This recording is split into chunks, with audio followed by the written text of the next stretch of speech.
Regarding mobility, there are 734 kilometers of blue roads which Palestinians are not permitted to travel on or to use. Now there are two transportation infrastructures in the West Bank. The blue is only for the Israelis and the black is for the Palestinians. The United States transferred $50 million from its support to the Palestinians to Israel for improved checkpoint management. That's why we see infrastructural development at major checkpoints. It's our money. And we are, it seems like, paying for our jailers. At the same time, there has been increased mobility restrictions in the Jordan Valley and around Nablus in particular. This happened while the ICG ruled that countries cannot provide aid and or assistance to Israel to maintain the wall. The number of regular checkpoints has been reduced from 608 to 605, but Israel invented flying checkpoints, 370 of them, which are more restrictive and more humiliating. Even the Prime Minister, Abu Ala, had to wait for 45 minutes on one of these flying checkpoints from Ramallah to his house in Abu Dis. Easing the restrictions and eventually ending the occupation is the only way to achieve authentic development. This is what the World Bank says, that removing the barriers imposed by Israel would increase the GDP by 21%, but doubling the assistance will only reduce the number of people living under poverty by 7%. Israel released 900 prisoners, but arrested 700 during the past 3-4 weeks, including all potential PLC Hamas candidates. The Jericho handover, this was the map of Jericho before the handover, and the same checkpoints and the trenches remain.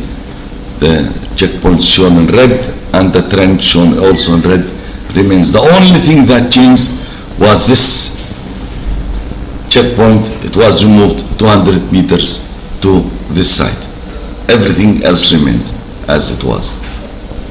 The Tulkarem handover, the 5 roadblocks were removed, but 2 became gates, and these 3 they have been removed, but Palestinian police and security forces are not allowed to enter in this area and in this area, while it is classified as Area A, and we have every right to be there.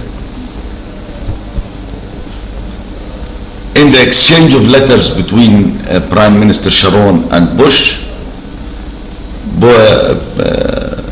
Sharon asked for the retention of 6 settlement blocks, and Bush replied by recognizing that facts on the ground should be taken into consideration.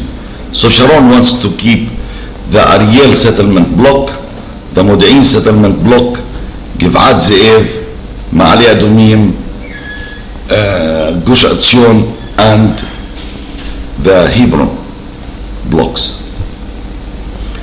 And Sharon will be willing, and will be the first one to recognize the Palestinian provisional state along these borders, the 40% of the West Bank, meaning areas A and B, plus Gaza.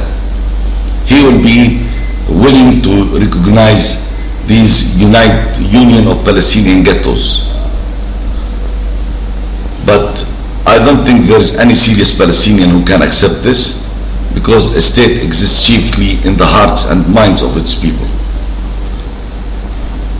For Sharon, he looks at this area and looks at and calls it Judea and Samaria, which he wants to maintain as an integral part of Israel through the segregation wall and the corridors.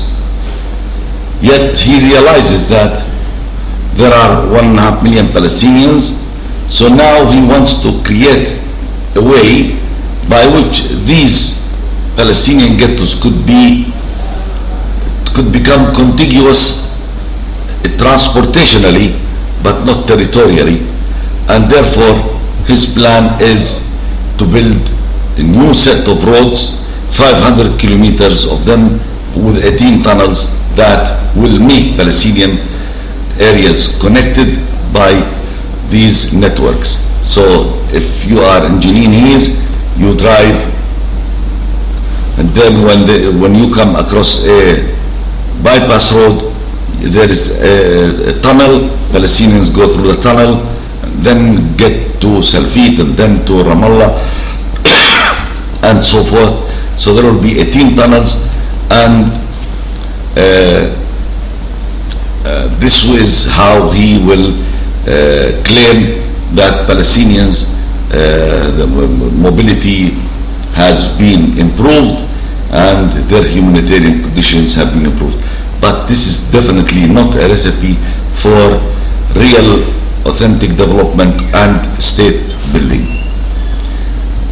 This will give the Palestinians 9% of mandate Palestine, which is, I think, totally unacceptable to any Palestinian, and no Palestinian leader can even think or dream of accepting such a plan.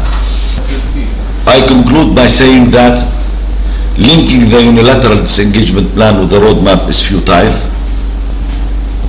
Extended interim agreements have failed and most likely will fail in the future. The international community has a moral responsibility to stop Israel's continued defiance of the UN resolution, including the ICJ. And this is the importance of your conference. High-tech checkpoint management and transportation contiguity will not make Palestine sustainable. What is needed is strong third-party intervention to ensure arrival to a final status agreement within a well-defined implementation time frame. The clock is ticking. Miserable living conditions, resource shortages, and the lack of hope provide a fertile ground for rising fundamentalism and voluntary transfer. Unless actions are taken immediately, instability will continue and may spread to the whole region.